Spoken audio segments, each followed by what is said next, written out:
Okay, so our next video is on margin of error and hypothesis testing, the basics of it. So let's have a quick look at margin of error. So when we're looking at margin of error, it's a way of working out is our statistics or how far are our statistics off. Now we'll do this with an example. Let's say we want to find the number of students who like a particular movie. So let's say we have, actually let's start that again. So our next video is going to be on margin of error and hypothesis testing. And we're going to start with margin of error, which measures how much any statistics we've taken, how much leeway have we got in the data that we found. So for example, let's say we want to find out in a school where we have 800 students. So if the school has got 800 students, it's going to take a long time to go around and ask every single student a particular question. That question could be, what's your favorite movie? It could be, you know, what's your shoe size? What's your height? Or in this example, we'll use how many, were you out this year or were you out this month? So feasibly, it's not possible to go around and ask 800 people if you want to take some data. So what we do is we take what's called a sample. And we take an amount of people that we should be able to work with. So let's say we took a sample of 20 students. And what we do is we ask the 20 students that question. So let's say we ask the question, how many have been absent this month?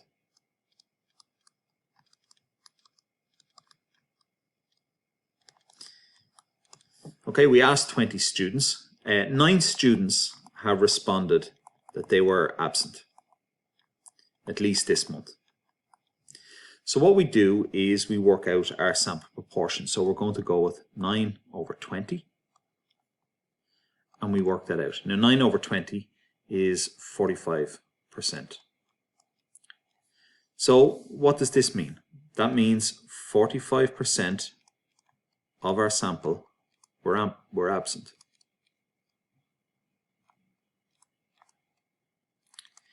Now you have a choice. Does that mean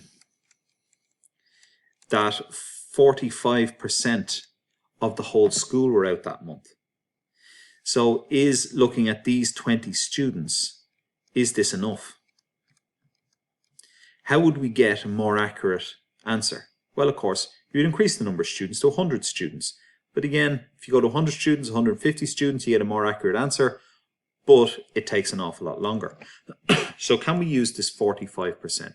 So does the 45%, does that mean it applies to the whole school? So to all 800 students. And of course it doesn't. So what that does is it brings us in a thing called margin of error. So in maths, what we can do is we can work out how far wrong this 45% is likely to be. And this is how we do it. So to get the margin of error, it's 1 over the square root of n. Now, n in this particular instance is the number of students in the sample.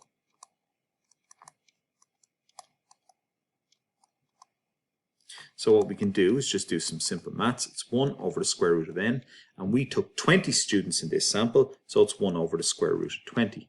You pop that into the calculator, and you're going to get 0.2236.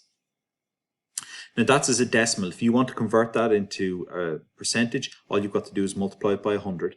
So that's 22, and just for argument's sake, I'm just going to round it off to 22%. Just for explanation's sake here. So that means this here is how much we might be off by. So 45% applies to the 20 students, but if we want to apply it to the 800 students, this is how much we're off. So what we can say is if 45% is the value we got from our data, it could be 22% less, which would bring us down to 23%. Or it could be as much as 22% more, which is 67%. And this is what we're interested in. This value here and this value here. So although it's 45% for 20 students, it is between 23% and 67% for 800 students, the full school. So in other words, you could be 30% were absent, or it could be as high as 65% were absent. We don't know. But there is something that you need to know about this. This is what's called a 95% confidence interval. In other words, you can be 95% confident. In other words, if you do this 100 times, 95 times, it will be between 23% and 67%. There is inbuilt into this a 5% chance that it will be outside of this. Now, often in statistics, 95% is good enough. So you can say with 95% confidence that in the school population of 800, between 23% and 67% of pupils were absent. And this is your introduction to confidence intervals and margin of error. So margin of error is just always 1 over the square root of n. And that number then changes depending on how big the number is. So for example, if you interview 100 students, it's going to be 1 divided by the square root of n. So if we get out a calculator here, so 1 divided by the square root of 100 is equal to 0.1. So 0.1 is 10%. If I increase the amount of students that I interview to say 500 students, let's see what the error is. So again, same thing. It's 1 divided by the square root of 500. And you can see my margin of error has dropped to 4.4%. So as you can see, the more students, that means the bigger the sample. The bigger the sample, the less the margin of error is. In other words, the less your statistics are wrong. So often what they'll do is when they're doing political interviews or doing political polls or something like that, they will often use 1,000, a survey of 1,000 people. That's the industry standard. And if you do 1 over the square root of 1,000, so 1 divided by the square root of 1,000, you can see an error. Try that again. 1 divided by the square root of 1,000. That brings it down to 3.1%. And that's your error for that. And as you can see, as you go up through the numbers, the gaps are getting smaller. So 1,000 people is doable if you're doing some sort of a poll or a survey, but you're not going to interview 10,000 people or 20,000 people because the sample, the error is not small enough. 3.1% is good enough. And again, it has to be emphasized. This is for 95% confidence interval. You can say with 95% confidence that, you know, A or B is going to happen or whatever the case might be. The other thing then you need to know about confidence intervals is the numbers that are coming out. So for example, you can see on the calculator there, we got 0.0316. So I've written it in percentages because it's one of the easiest way to explain things, but you've got to be able to write them in percentages as well. And here's an example. I'll grab an example and I'll be back in a second. So let's have a look at this question. This is out of the book. In a survey of 1,000 people, 740 said they voted in a general election. Voting records showed that 71% of voters actually did vote. find a 95% confidence interval estimate of the proportion of people who voted. So let's start with this first one. So if you want to find a confidence interval, this is where we start. The first thing you've got to do is work out your sample. So we've got 1,000 people that were asked the question and 740 said that they voted. So 740 divided by 1,000,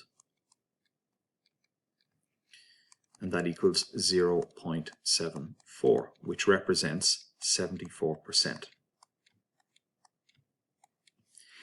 Now again, you have to work out your margin of error. So how much could this be out by? Now why would there be an error in this? If you're thinking about this, a survey of 1,000 people, 740 said they voted. Just because someone said they voted doesn't actually mean they did. They may have been under pressure when answering the question. They may have felt guilty that they didn't vote, so they said they did vote. There could be people lying. So when you see 740, that doesn't necessarily mean that they did actually vote. So our margin of error here is always going to be 1 over the square root of n. So that's 1 over the square root of 1,000, because that there was our survey size. And then you do 1 over the square root of 1,000. So bringing the calculator back in, we have 1 over the square root of 1,000 gives us 0.0316, which is 3.16%. So to construct a confidence interval, what we have to do is we have to take our number that we found according to our survey, and we have to go 0.0316 below it, less, and we have to go 0.0316 above it.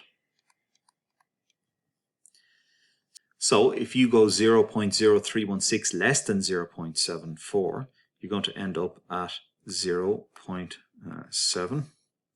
Get the number back, 084. And then on the other side, when you go 0.03 above, you're going to get 0.7716. And these are the numbers in decimal format. Of course, you can change those to percentages by multiplying by 100. So you get 70.84%. And over here you get 77.16%. So what is this? This range here is the range that we would expect it to be in. This is what's called your 95% confidence interval.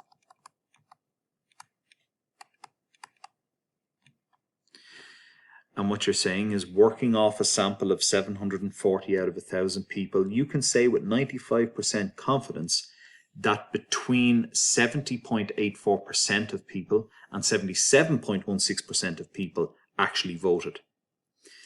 That's part 1 done. And question 2 then says, are the survey results consistent with the actual voter turnout? So it says here that the records show that 71% of voters actually did vote, and 71% lies within our confidence interval. Lies within the confidence interval. So we can say yes, that's consistent, and that's the point of the confidence interval. Okay, that's it for this video.